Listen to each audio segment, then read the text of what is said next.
Check, check, check. Testing 1, 2. Testing 1, 2.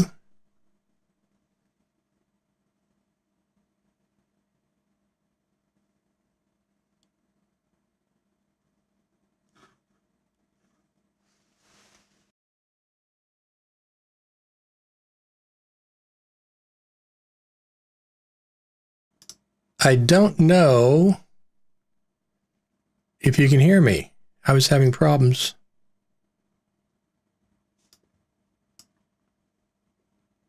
The audio is not coming through. Can you hear me? Can anybody hear? It's showing up.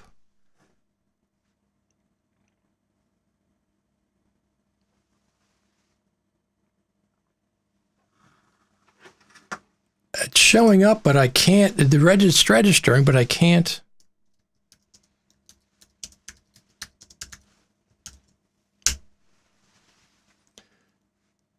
Oh, you can hear me. It's weird because I can't. I'm not getting any audio. I'm not getting any audio when I'm monitoring. Excellent, excellent. I'm not getting any audio when I'm monitoring on my Facebook feed. Let me show you. I mean, when I'm monitoring myself. So down here, no, down there, down here, over here, wherever the heck that is, I'm not getting any audio out of my browser. That's why I was asking. Weird. I'm not sure why. Let me see. Scarlet, Scarlet, Scarlet. Sound effects. Everything is live. No redirect. Okay. Okay. Well, that's fine. As long as you can hear. I was trying to monitor the audio. Did you hear the music at the intro? Could you hear that as well? Because I started with the intro and I was monitoring the live stream and I couldn't hear any of the audio on the playback in the browser. Very weird. I'm not sure why that was. I checked all my sources. They look okay. So, okay. Very good. Very good. Everybody's fantastic. So let me see. Ernest White said, good morning, Richard, fellow editors from Encino, California. Yes, we can hear you. We can hear you from Greece. Yes.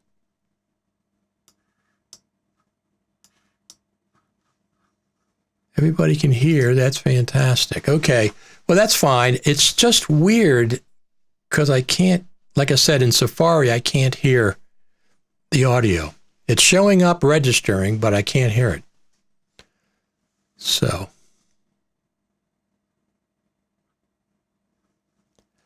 Let me do this. There's my backyard. We got about 6 inches of snow. And the birds are feeding like crazy because they can't, their normal food is covered up by snow. So they're coming to our bird feeder. Something new that I have. Let me see if I can pull this off now.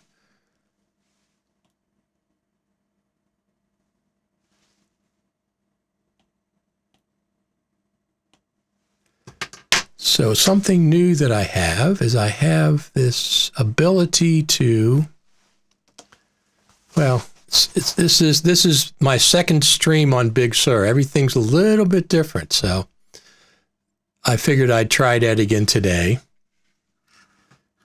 One of the things, let me see something here now. I'm a little confused myself.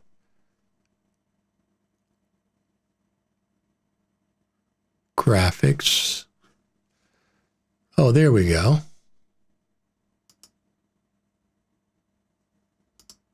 Oh, I have to, you know what? I have to add that as a camera, I think. Let me see. Here we go. So I'm going to add this.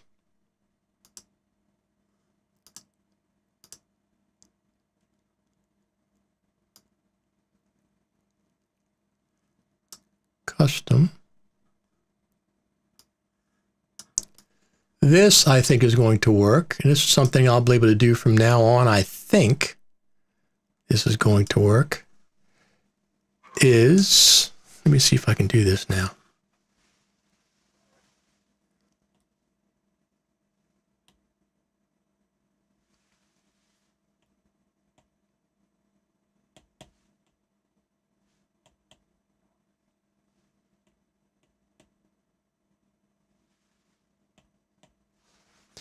I can write on the screen. So the problem is trying to get things aligned. So there is our hotline to Apple. We'll see if we get a phone call from them today. Maybe we will, maybe we won't.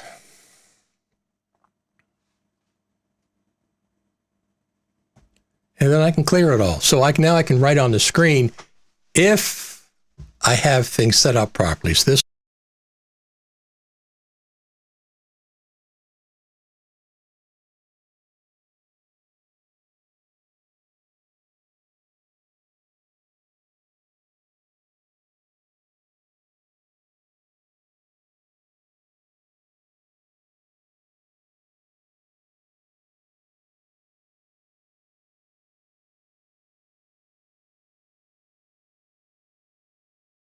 on this scene right now. So this is my Stratocaster 69 Strat, American made. Let me just take that off. Clear all.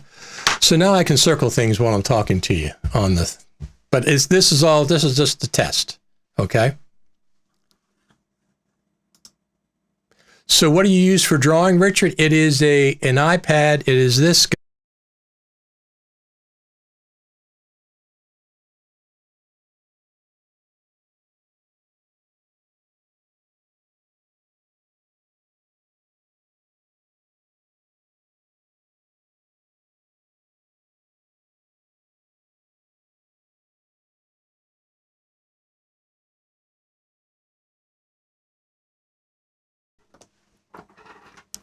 Let me just push some of this back. That's not too bad. Let me just push that back, push that back. Yeah, so we got like 6 inches of snow.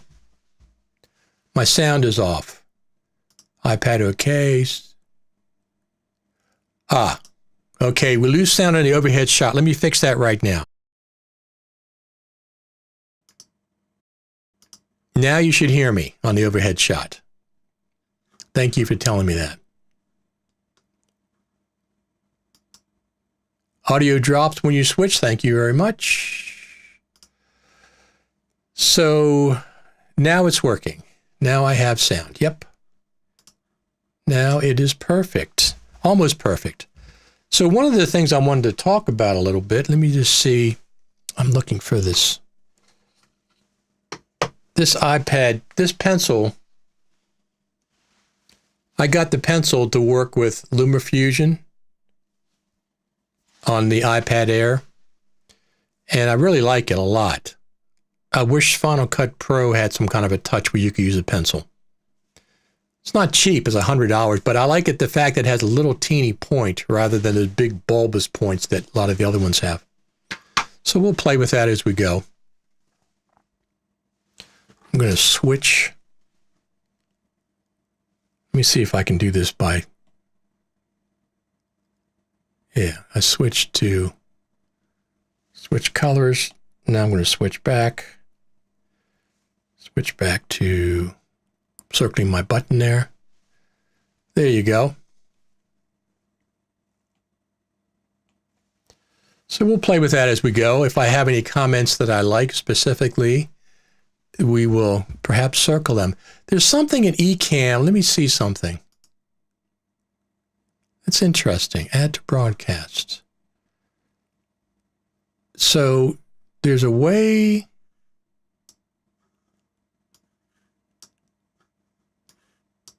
to have these comments slide in. I haven't figured it out yet, so we'll see about that. So how many saw the Frame.io video introduction yesterday? And what do you think about that?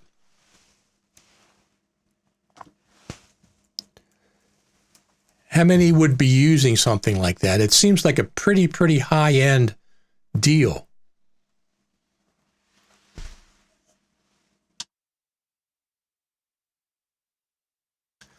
You can, so we're watching this. Let me just move that around a little bit. There we go. Watching the bird feeder, but nothing's really happening there.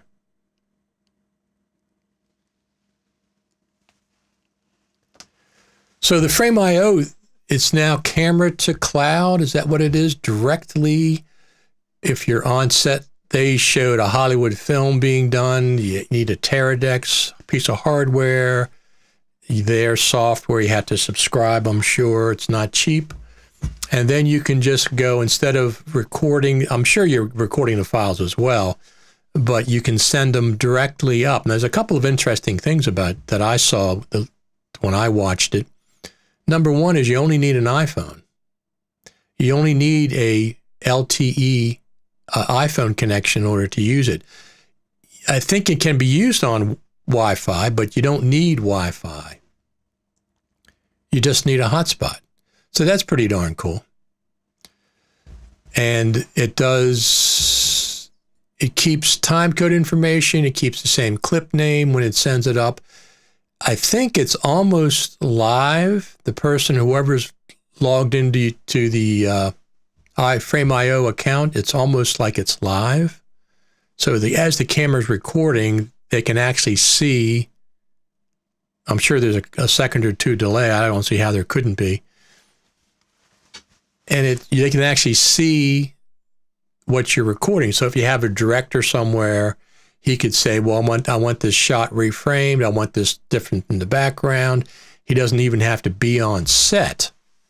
Now, I'm sure it's expensive, but this is not for, I don't think, for just a low-end person, one or two people. I think it's more for high-end Hollywood production. But pretty impressive from our friends over there, Michael Cioni and Patrick Southern, Emery Wells over there at Frame.io. I'd like to get my hands on it and play with it at some point, but I don't intend to do that right now. Brad Olson and I used Frame.io a little bit when we were editing Off the Tracks, the documentary.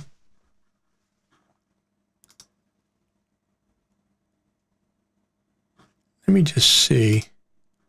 I'm not sure why. It's one of those things where I don't know why I'm not hearing any audio. Well, whatever. I can't pay any attention to that. Leave the page. Yes, I want to leave the page. Yes. So one of the things, I'm trying a new beta of Ecamm Live, and I have the ability I have a preview window now. So if you notice this live demo, that's weird.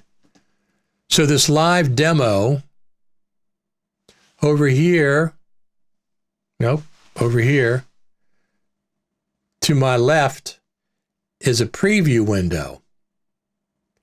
So I have a preview window now that I can set things up. So I'm going to enter the preview mode, enter preview mode. Now when I set something up in this scene, it will not be seen on this main scene until I hit publish. So for example, I can do this. So notice over here, over there. It's the one on the left says Richard Taylor, but the one that you're watching does not say Richard Taylor. So when I hit publish, now it says Richard Taylor.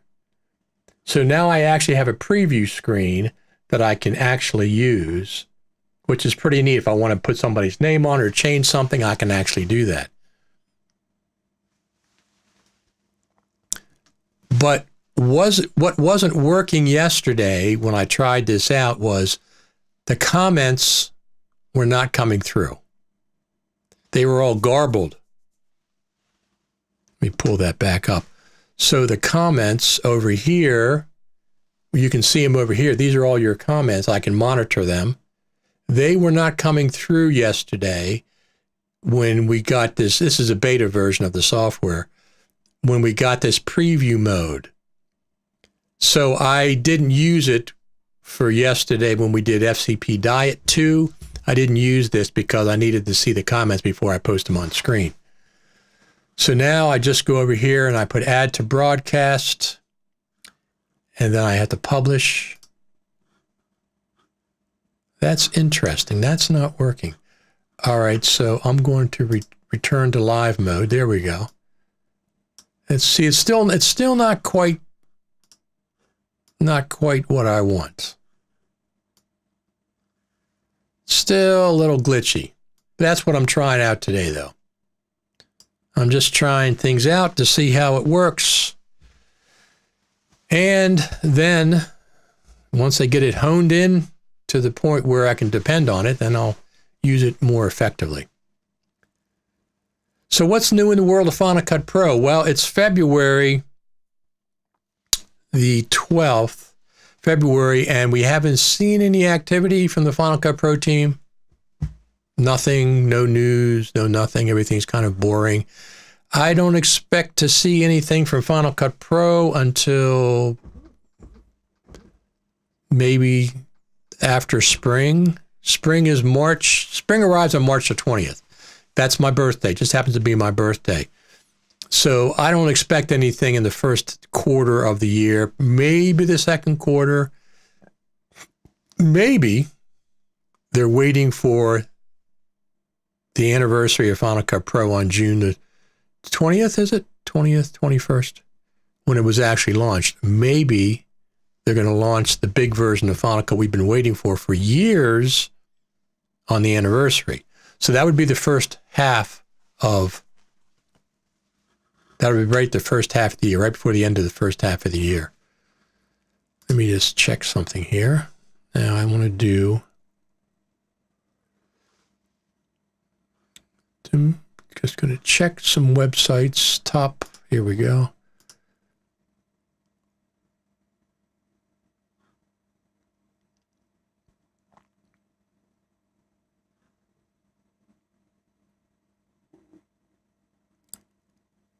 So one of the things, well, let's talk about that. Do you think that would be a paid-for upgrade? Good question. Good question. I don't know. I just don't know. If it depends on how big it is. The fact that they've given us 10 years of free upgrades would not make it unreasonable if they did charge for it. That's a good question. Square Eye Television Limited. They certainly could charge for it, but I don't, the Final Cut Pro team, first off, they're not really in this. I don't think that they are the final decision makers for that, whether they're going to pay for it or not. Final Cut Pro 10 has been such a good value. It most certainly has. Let me see something here. Can you hear that? I can't hear it. Can you hear the phone ringing?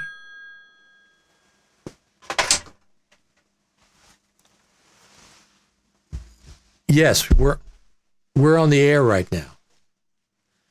So you are going to tell me, yes, there is going to be a new version of Final Cut in 2021. Yeah, well, we kind of expected that. 10.4 is over 3 years old at this point. Yeah, 10.5, but there's nothing really there for the majority of Final Cut Pro users that are on Intel. The people that are on Intel don't really care about Apple Silicon that much.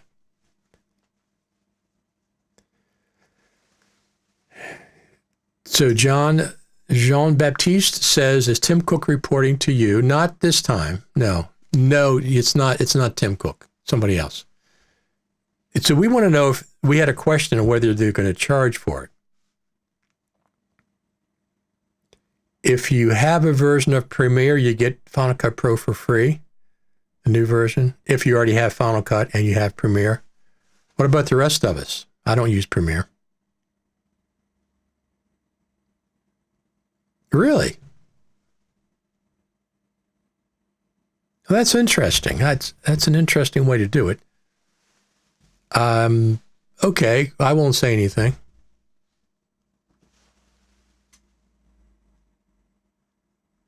There's the birds. This is a little bit wonky. Huh. There are the birds. They're very hungry. Okay. Well, that's good to know. When the time comes, I'll relay that to my audience. Anything else? Really? You're reworking all the audio in the new version of Final Cut. I can say that, but I can't say exactly what you're doing. So the audio is being improved in Final Cut. Well, that's good, because audio is very important. So I do expect that to be happening, and some other things as well. First half of the year, do you think? Oh, you can't say? Okay. I'm going to get back to the live stream. Thanks for calling in as usual. We appreciate it.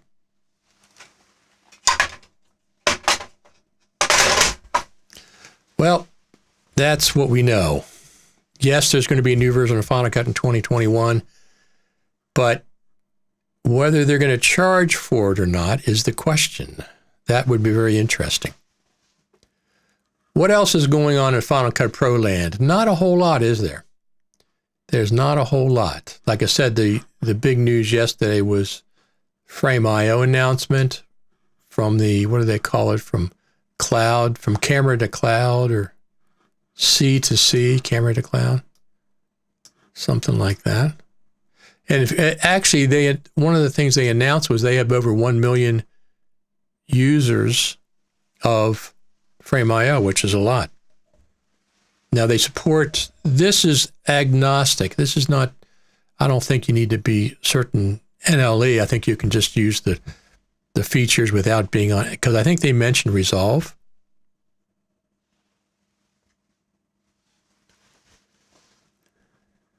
So we have this comment, no Premiere here, me neither, and I will never get Premiere if it stays on that stupid subscription that Adobe has, the model where if you stop paying, your software that you've paid for stops working. You have to pay for the rest of your life if you want to use it. If you are a student, you get the Pro apps for $200. I would not say Apple is waiting on Final Cut Pro income, but they have to pay the Final Cut Pro team though, right? This is wonky. They have to pay the Final Cut Pro team. They got to pay their salaries. I'm not sure exactly what's going on. Better for them to keep FCP free, upgrade, and sell new Macs. That's true.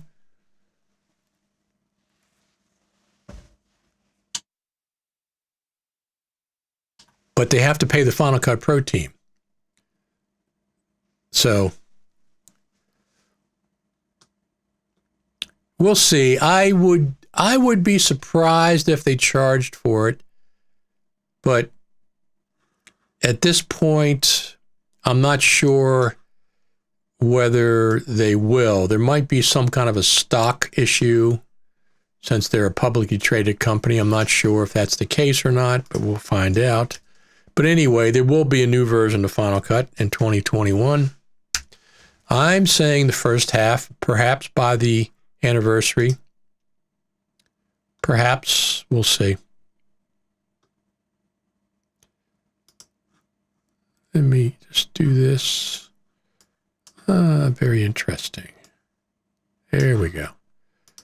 Got to monitor things the best I can.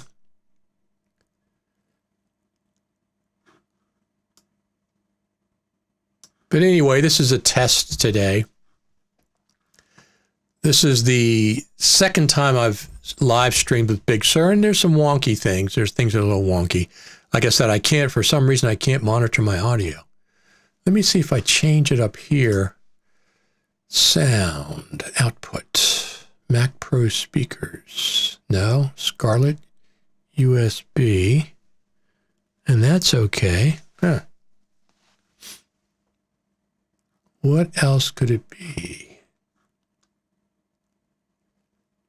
Scarlett USB. Back audio, don't want that. Nope, I don't know what's the problem that I can't monitor the audio live, but I can't.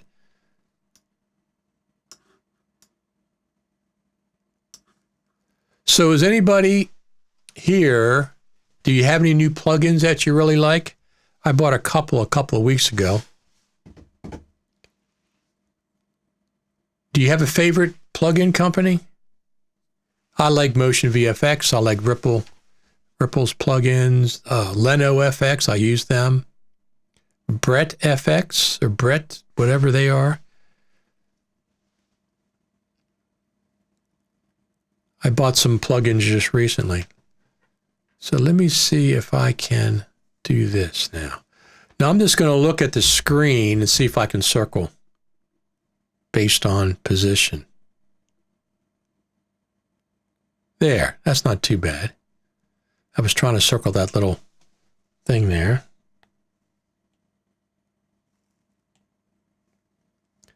Now I want to circle the microphone. Let me just see if I can do that. There we go. Circle the mic. Because what I'm seeing, obviously, is not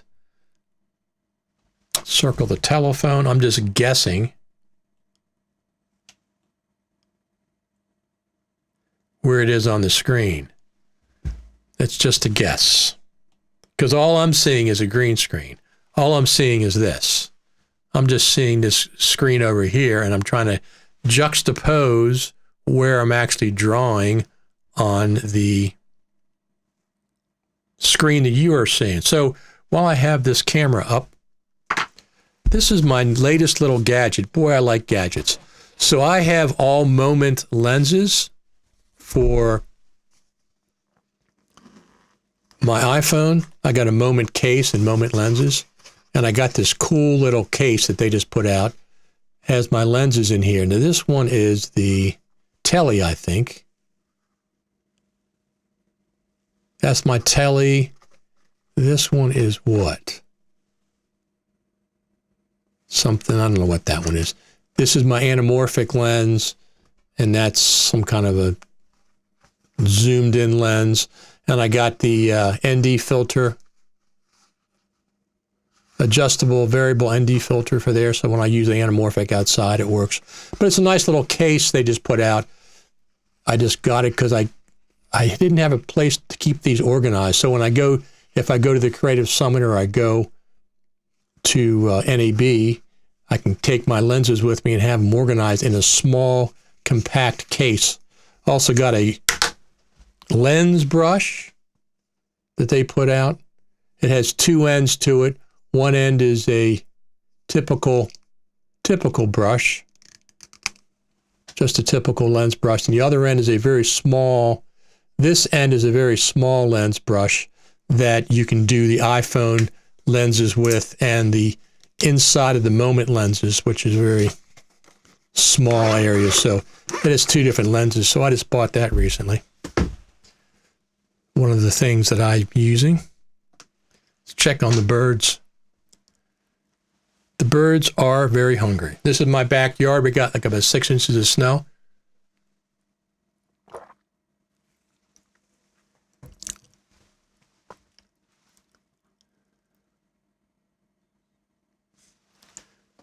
So we have a couple of questions. What, not questions, comments. Pretty close guess. Well, I have to say, where's the pen on the green screen versus where's this going to show up? Now, here's the interesting thing. Everything seems to be going towards iPhones, people shooting on iPhones or doing films on iPhones, whatever. I absolutely can see that. But the other end is Frame.io doing all this sophisticated camera to cloud technology for big studios. So big studios, Frame.io, and lots of people doing iPhone movies and videos and stuff down here. So the question is, are you using your iPhone more than your Panasonic? And the answer is yes, I am. Yes, I am. I did get so with the anamorphic lens that I have for my iPhone, I can't balance it properly on the I have an Osmo 3 gimbal, DJI Osmo 3 gimbal. And when I put the lens on it and not only the lens, but the ND filter, it's too heavy. The DJI it struggles. It starts getting hot. It starts smoking. So I can actually smell it burning. So I don't use that anymore. I just use the DJI Mobile when I have just the camera. I went out and got a new gimbal, and here's what I did. I got it for the GH5 and hopefully the GH6 when it comes out. But I also use it for the iPhone when I use the heavy anamorphic lens and the ND filter. It works exceptionally well. It works exceptionally well for that. Because I wasn't sure if it was going to be too light or whatever, but it's not. It works really well because the iPhone obviously is a lot lighter than the GH5. So I have a new gimbal for my GH5. It's a very compact gimbal. I forget which one it is. I'll do a special video on that and show you my two gimbals that I have. So I can zoom into these birds while we're watching. These are starlings. These are a very common, I think they're called grackles or gackles or something as well. But here's my whole backyard. Here's the entire backyard. That's what I see now. This is my picture window. Now behind this, to my back when I'm watching this, is a fireplace with a wood-burning stove. So it's really nice. It's really nice to watch the snow and how cold it is. You can actually see icicles on the top of my gutters coming down.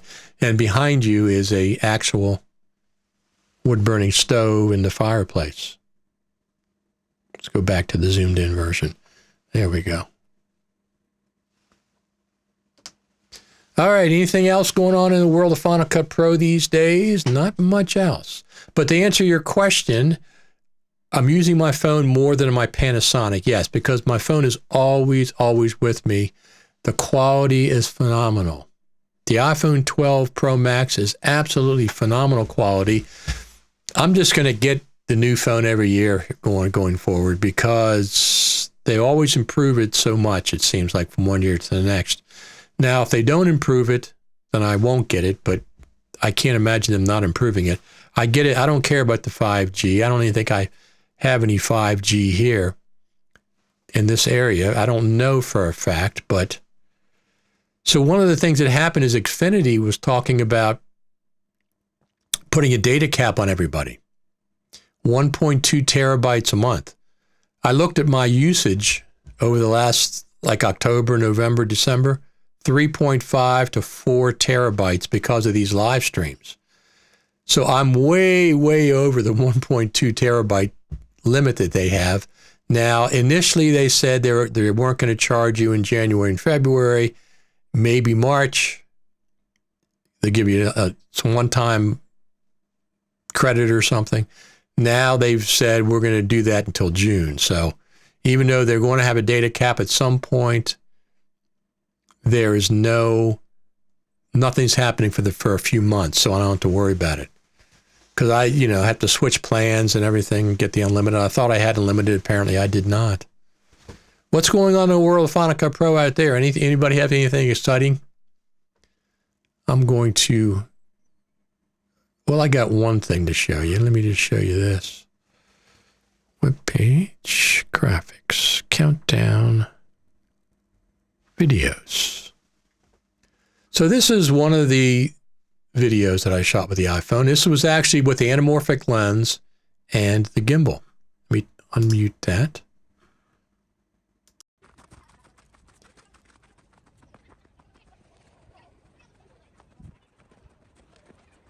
This is the kids having fun in the snow. Now you can see that shot anamorphically. It's very wide. This is with the iPhone. This is with the gimbal when I first got it, just to check it out.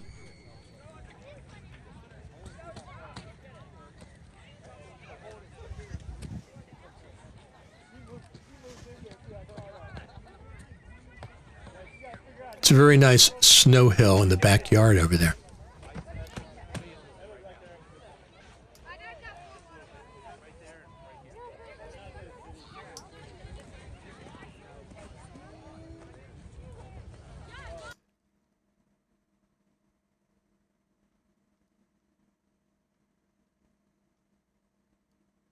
There I am out in the snow. It was snowing a lot that day. It was very cold.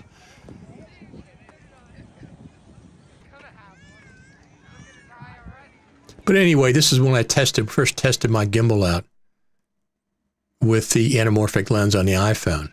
This guy did it from the top of the hill. Here? Yeah.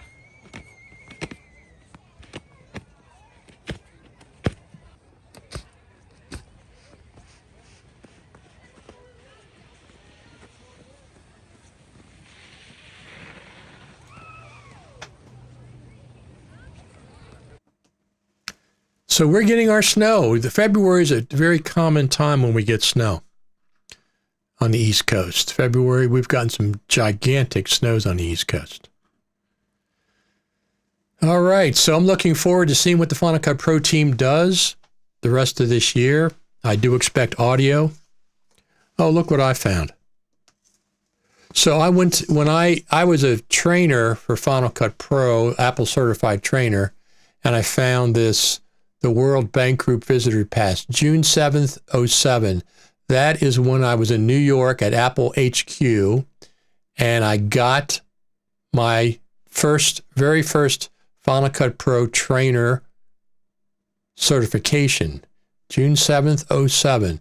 That was for Final Cut Pro 5, if I'm not mistaken. Final Cut Pro 5, I'm pretty sure that's what it was. And I went to, like I said, I had to go, in those days, they had a trainer program. Apple has stopped the trainer program at this point. I'm not sure what they're doing with that. But they don't have one right now. So I'm actually working with Resolve a little bit. I've bought the Ripple training for Resolve. They had it on sale, and I figured that's the best way to dive in and learn it. I've already learned a lot of things. One of the things I wish Final Cut Pro had that Resolve has two timelines, dual timelines. You can drag from one or the other. So it's pretty quiet in the UK. Square Eye says, as we're all still locked down, our work has been more streaming than editing recently. Final Cut Pro started using Final Cut Pro at version 3.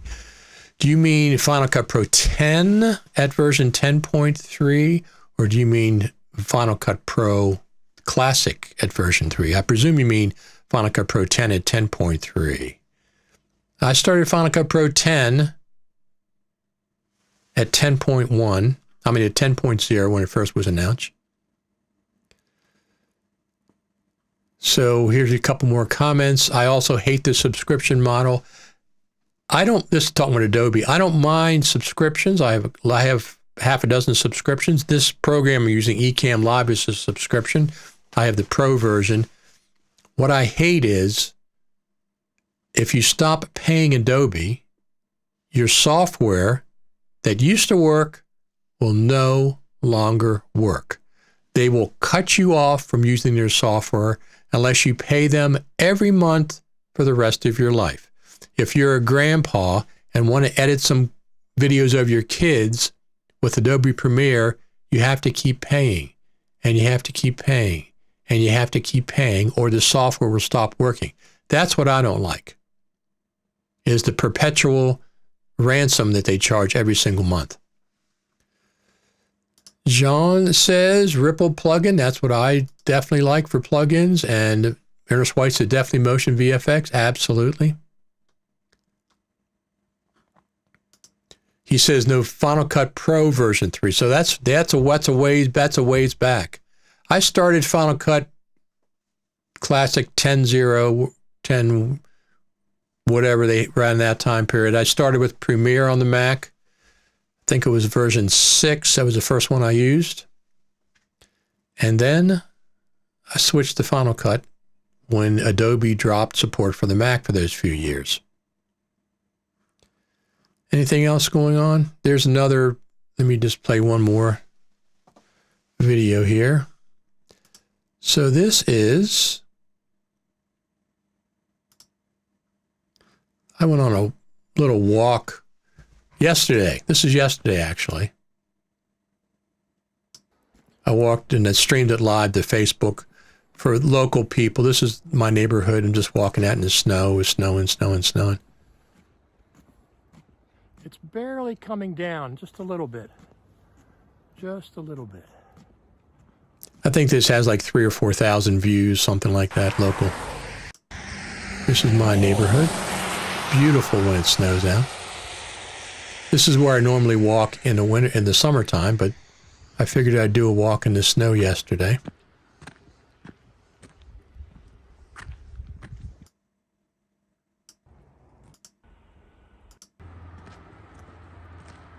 Headed back to my house. I'm not going to play the whole thing. Just going to do a little bit. So are you excited about Final Cut Pro? Everybody's excited about the future of Final Cut. I'm looking for a nice update from the team. I have faith that they will.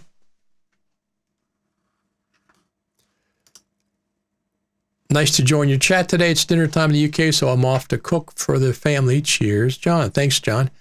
So I just noticed today that I've had 2 Alexes on my live stream 2 weeks in a row. The last 2 live streams have had 2 Alexes, one from Italy, Alex Merculio yesterday, and the other one from the UK the week before that. I don't know if I've ever done that before. But the other thing we were talking about yesterday a little bit is if they come out with a new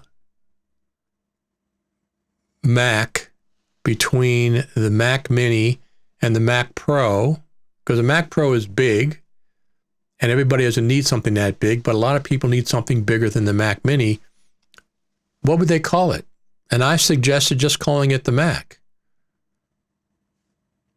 Because we don't have just a plain Mac. We have an iMac, which originally stood for Internet Mac, which is kind of like really old, an old name. And then we have the Mac Pro, which is appropriate. The Mac Mini, which is appropriate.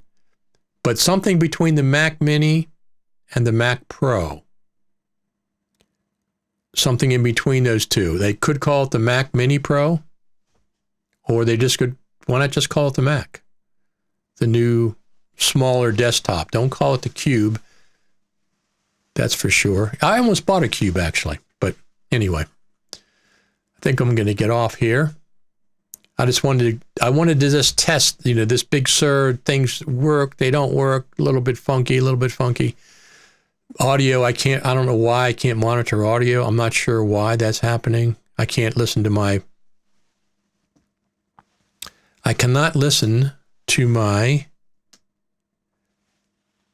where is this? It's over here. I cannot listen to my browser down there. I can't monitor it. Audio is turned on everywhere that I can see, but originally when we were doing the intro, I was trying to see if I could listen to the music, and I couldn't hear the music. So I wasn't sure if you guys were hearing it or not, but apparently you were. Now I know right now there's an X in the right here, but there's no X here, and I can't, now I'll turn my audio interface up. Now I can't hear it. There's no audio coming through my system for some reason. This is Big Sur. This is exactly why I'm testing it. I'll stay on Catalina for a while, that's for sure. All right, everyone, I think I'm going to head out of here. If there's any breaking Final Cut Pro news, I certainly will come back on live,